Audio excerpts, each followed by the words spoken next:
नमस्कार मित्रों, मैं पैरामीटर ऑफ लॉ के इस चैनल में आपका स्वागत करता हूं। आज का टॉपिक है डिक्लेरेटरी सूट और डिक्लेरेटरी डिक्री क्या होती है। जब भी कोई व्यक्ति जिसका कोई अधिकार या स्टेटस किसी प्रॉपर्टी में है या कोई भी अधिकार है, उसको सामने वाला व्यक्ति चैलेंज करता है और मना करता है, तो ये डिक्लेरेटरी सूट एक सिविल सूट के रूप में न्यायालय में उस व्यक्ति के द्वारा लगाया जाता है जो वादी के रूप में होता है, तथा जो व्यक्ति मना करता है वो प्रतिवादी के रूप में उसको पक्षकार बनाना पड़ता है। इस के अंदर जनरल पार्टी के विरुद्ध आप नहीं लगा सकते हैं। एक स्पेसिफिक पार्टी होनी चाहिए जो उस आपके राइट को या लीगल स्टेटस को डिनाई करती है।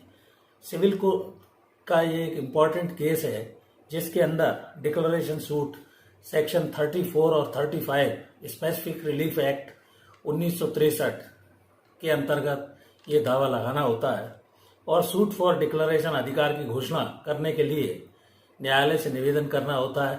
न्यायालय का ये विवेक या डिस्क्रिशन होता है, लेकिन न्यायालय सारे तथ्य जो कि वादी के पक्ष में है उसे पुख्ता दस्तावेज या साक्ष्य द्वारा उसे प्राइमा फेसी न्यायालय को संतुष्ट कराना होता है और ये प्रमाणित करना होता है कि अधिकार और राइट लीगल स्टेटस उसका है, दूसरा व्यक्ति उस अधिकारों को डिनाई कर रहा है।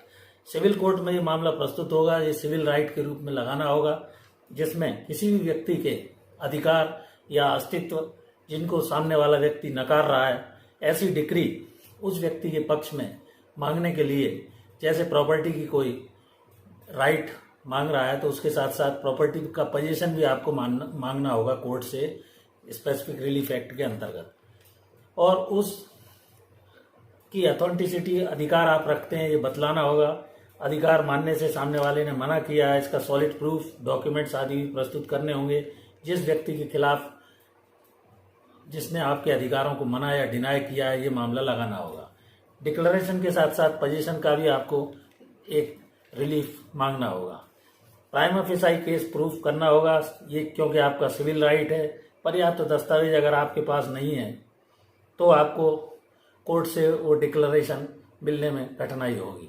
इसमें जैसे डेट ऑफ बर्थ है, भिन्न भिन्न मार्कशीटों या दस्तावेजों में यदि किसी व्यक्ति के उदाहरण के तौर पर अलग अलग डेट ऑफ बर्थ उल्लेखित है तो उसे एक अथेंटिकेटेड या जेन्युइन जो उसकी डेट ऑफ बर्थ है उसको डिक्लेयर कराने के लिए एक डिक्लेरेटरी सूट लगाना होगा और डिक्लेरेटरी डिक्री लेनी होगी, जिससे एक समान डेट ऑफ बर्थ सभी दस्तावेजों में मान्य की जा सके।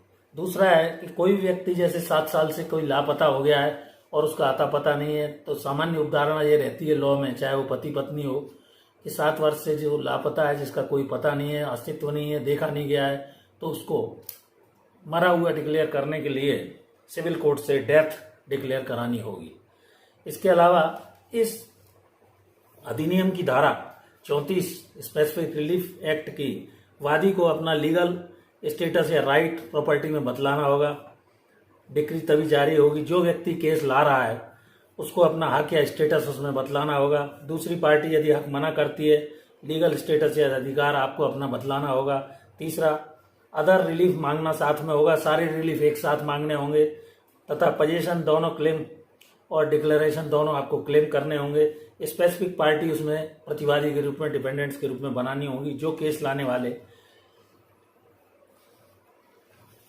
के अधिकार से उसने मना किया उसे प्रतिवादी के रूप में आवश्यक रूप से पक्षकार बनाना होगा। इस प्रकार सेक्शन 34 और 35 एक साथ पढ़ने होंगे स्पेसिफिक रिलीफ एक्ट के, जो डिक्लेयर करते हैं कि कोई भी स्टेटस या कैरेक्टर लीगल जो आपका प्रॉपर्टी में उल्लेखित है या है, right as to any property, अगर कोई वोटर का राइट है, नेशनैलिटी का राइट है, प्रॉपर्टी का राइट है, रिकवर डेप्ट्स वगैरह रिकवर, तो इसके लिए डिक्लेरेटरी सूट लगा सकते हैं। तो मैंने आपको कुल मिलाकर सेक्शन 34 और 35 स्पेसिफिक रिलीफ एक्ट 1963 के सेक्शन 34 और 35 जिसके अंतर्गत डिक्लेरेटरी डिग्री अधिकार की घोषणा आपको सिविल न्यायालय के माध्यम से करानी होगी। ये सिविल लॉ का एक इम्पॉर्टेंट मामला होता है जिसमें आप डिक्लेरेटरी डिग्री या घोषणात्मक आदेश न्यायालय से अस्तित्व और अधिकार के रूप में मांग सकते हैं।